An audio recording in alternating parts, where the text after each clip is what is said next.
nadala? Andito. Pwede mabit. May buntag sa tanan, no? So, nakauli na po may ani sa probinsya. So, grab the opportunity na po may ani para mag-vlog-vlog bisag di good tango yan, good. So, kaning vlog ni, para ra po, for keeps ra good po ni siya. Souvenir ba? Pero kung pinakatuyo ani nga ni uli ko sa probinsya is, para gyud makatanom ko og kaning mga bungang kahoy. Kay ang preparation na siya sa mga for future purposes ba.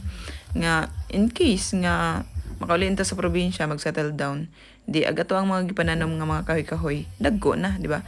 Kaysa naman sa kung kanus ata mo uli sa probinsya ay hapat man nanom di dugay pa kay natong pinaabot. Ana malay nato mga 3 years, 5 years na siya yung mga bunga.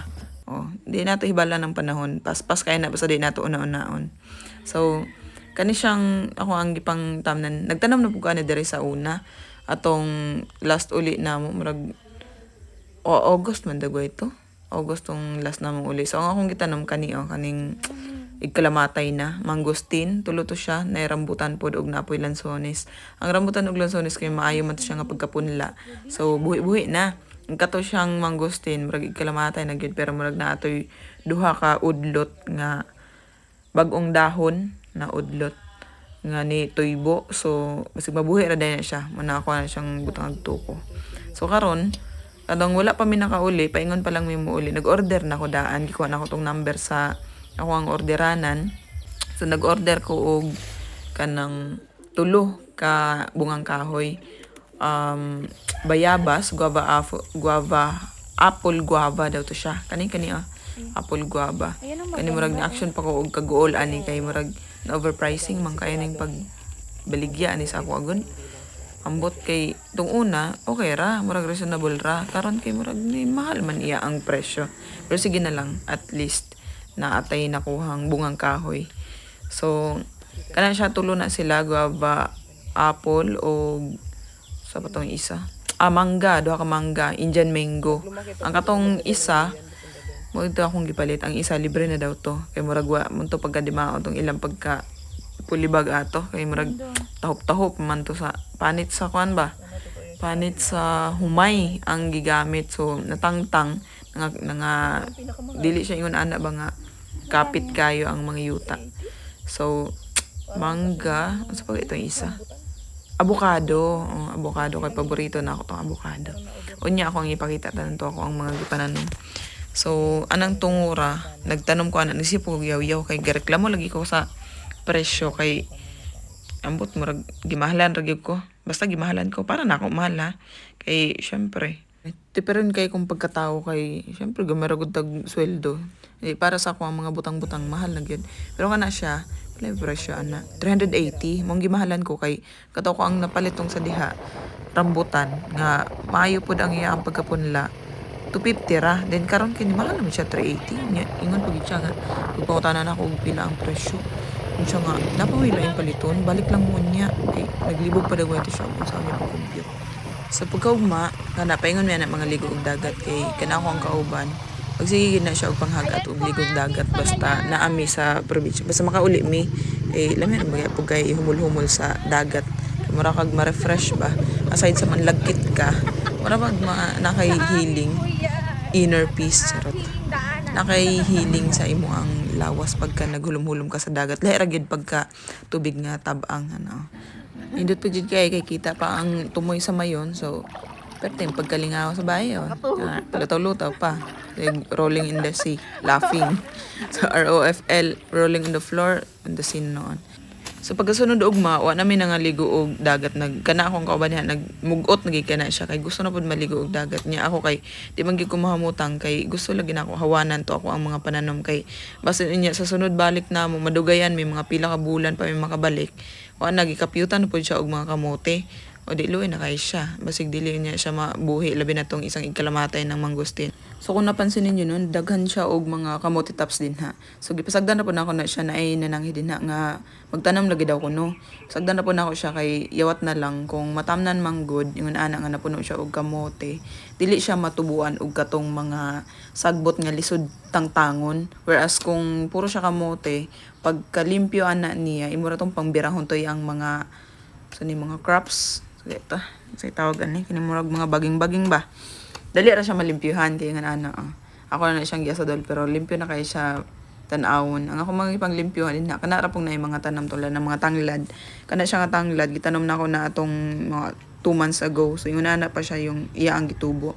Unya ako ang ipakita ang mga tanom nga akong mga gipanghawanan kay kadyot ra man gud mi din ha magstay gud mag upat ka adlaw ra tas balik na po dayon mi sa Manila. Mo nang lubos-lubos gyud ang panahon mintras dili pa kay siya ting ulan. So nindot kay ang panahon kaso nga lang ang maot ana din ha kay wala pa siya may pasilunganan kaya perting inita na ginaan ng tungura murag kasunugon nagigaya ko ang mga bukto nana pero sige lang kay talagsara man pod. Well, nagsipa og libot-libot naguno na kung unsay ako ang angay nga gamon so gitanom pa pud nako tong kahoy sa kamunggay pero na diha sa kilid ana katong naay mga kamunting kahoy na ana toy mga kamunggay nga nitubo. So kana siya kay giputol man sa lolo to kung kauban. So ako na lang pong gitanam din ha kay sayang pod. Yawat na lang og mutubo niya na nanay ka panguhaan ang mga silingan kay lisod og isa ra nga to ang itanam isa duha nya kay daghan og mangayo na di dali ra kay mautod. So when nagtanom ko anang kamunggay naguna-una na pod dayon ko og usa nay angay buhaton niya kay taas na magiging adlaw perti naman pagkainita na feel na magigay sa ko ang bukton. So nangita ko og kapasilungan diha mi na masilong nang sa tunga kay naaman nay saging din ha. Diha ra ginta mi sa shadow sa saging. So wala masilong mi, na realize na ako gusto na ako simple nga kinabuhi pero mo naman og nagkalisod naman noon akong kinabuhi ani simple pero dili lisod na ba. Saan ka nato ning simple pero dili lisod. Bitaw ang akong gusto manggod kalinaw ra manggod mananaw na ako'y makita nga mga view sa palibot dili nang puro kanal puro mga sakyanan wala ya mo'y fresh nga mga langhap nga hangin lahi ra gid og naa sa probinsya kay ngun ana ini og gusto ko magtinulang isda aw nara po'y mga kamote tops imong makutlo-kutlo dili na gid mo kinahanglan paliton kung sa Manila manggod kay sus mga 5 ka talbos 5 ka kaning udlot sa kamote gis na sus ana napaw nakuha nga mga saging dito sa unahan anang mga saging nga murag maghihinay na pug kutlo sa unggoy.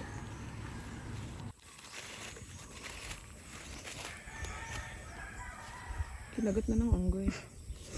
So pagmata na mo ng hapon so diha na pud mi dayon diretso kay diha mi magtambay-tambay before mi manguha og kining udlot sa kamote kay mong ibutang sa tinola pero sa ilaan na ang tawag kusido naay kalamansi sa amo amang good sa Mindanao wala iya moy kalamansi tinola good plain nga tinola so ana nag merienda pa kuno mi din ha walag tabi-tabi plano unsay next move ang amo ang gilingkuran ana is down sa saging so pag tindog na mamuti-muti na mong lubot.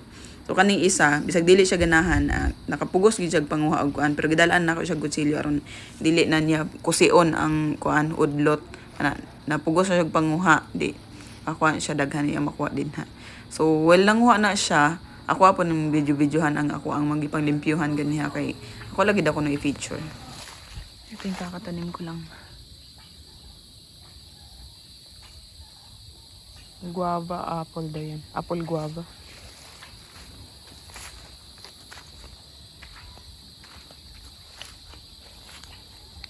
Ayun. Indian mango. Okay.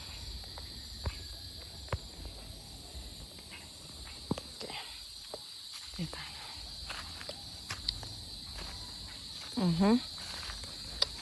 Buhay na si lemongrass. Sa mga pinya. Di na nahawanan. Uy, nabuhay yung maliit oh. Mangustin yan. Diretsong buto nilagay ko dyan. Tapos eto. Guyabano. Ebidensya pa nga. Ay, gagi. Akala ko buhok ni Carla. Parang grasshopper. Sino ka? Hi, Fanny. Tapos dito tayo sa baba. Hindi na ako bababa. Ayun. May tuko na yan. Lansones yan. Ano ba? Tapos, mga saging. Saging.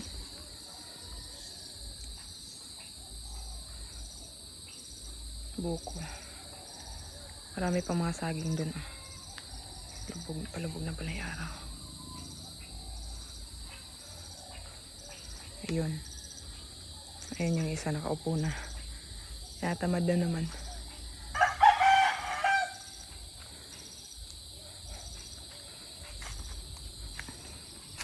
Yan siya. Ito pala mataas to dito.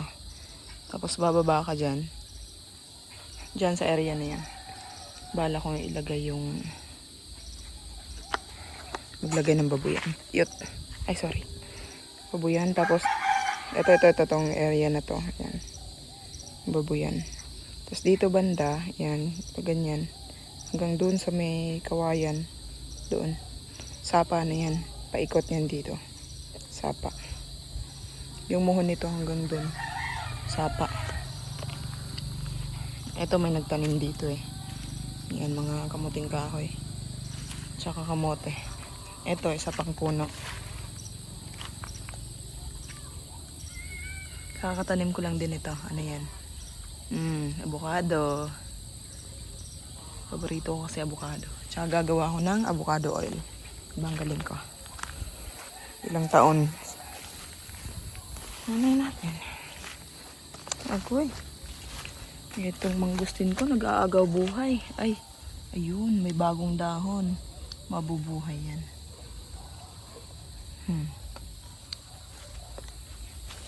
Ayan. Ito palang lote na to. 1,304 square meter. Kaya, makakapagtatayo ka talaga dito ng kung ano-anong gusto mo. Wag lang sobra, syempre. Hindi nakakayanin yun. Tapos ito pa. Ito yung ano yan? Rambutan. Diba ang galing rambutan?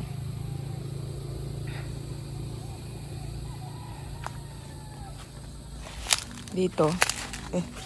Nakaharang siya. Ayun yung kalsada na yan. Yan. Doon, palayan yan. Nakaka-harvest lang. Kaya, pangit pa yung view. Pagka nataniman yan ng palay, ang ganda ng view dyan. Maamoy mo yung palay. Doon, paakyat yan doon. Pag umakyat ka doon sa kalsada na yan, makikita mo yung tuktok ng mayon.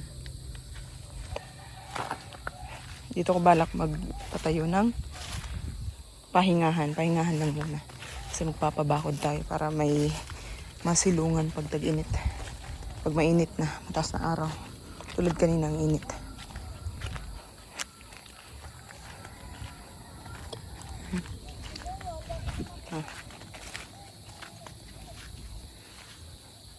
Kita mo.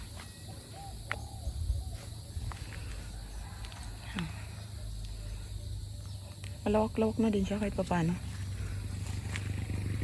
Maliliit pa yung mga bungang kahoy ko. May mangga din siya dito. Kakatanim ko lang din ito kahapon.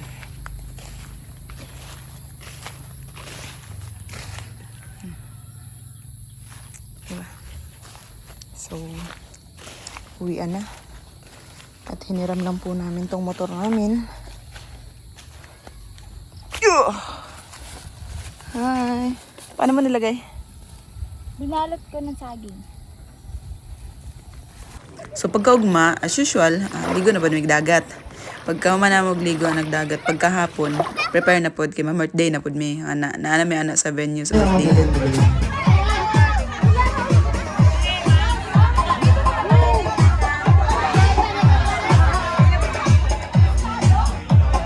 Hindi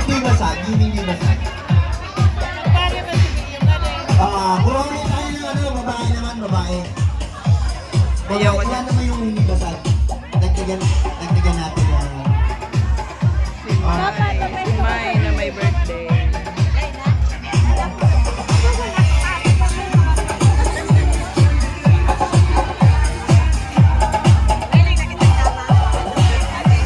Sa asawa nyo.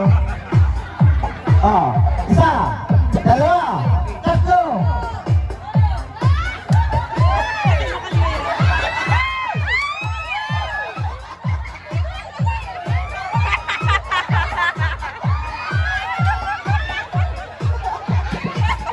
Hindi na makakadyot.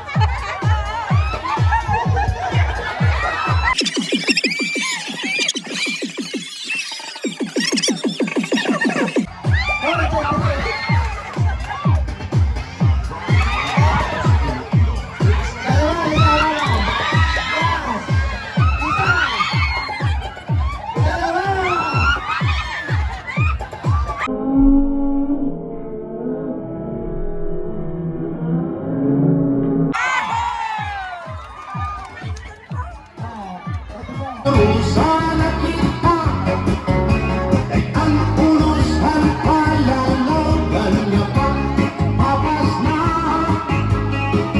paluyuhan papupukan masinakit na ang lamrak ng kakaiwasan aala.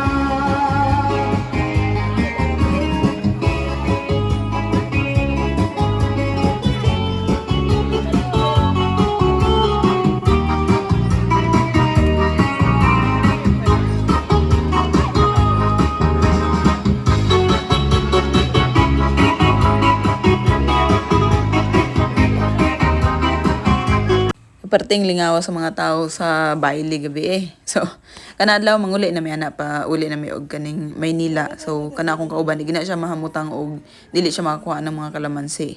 Di siya mouli og di siya kakuha kalamansi kay mo na iyang iuli pa ingon sa Maynila. Murag mo na iyang ipasalubong dagway. Mot na niya di masabtan. Wala man nang ligo og dagat kay murag alanganin naman sa oras. So, after na niya nanguha din ha, murag nagprepare na pud mi anak pa mauli. Diyan ako putong gitanatan atong baktin gamay kay ganahan ko atong mga baktin na cute kaayo. Nagako ato siyang paliton kay i-finance ra pud nako. Dinha ra nako na siya ibilin. Tas iyaran tito mag-alaga ako lang mag-finance. Taman pwede na siya ibaligya. So kanya to ang gamayng vlog ani try. So diren lang sa dagway ni Kutob. Dayon sa sunod na pod og makauli may, di ba? So bye-bye.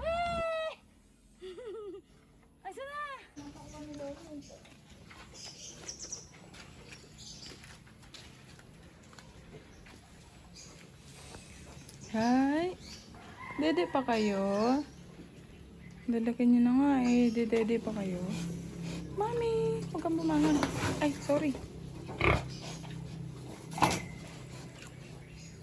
Ah, ang cute mo ah. Parang may kamukha ka. May kamukha ka, Dik. Yung kasama ko lagi. Andun, no? Ayun, no? Ano nung cute? Kamukha mo. Huh?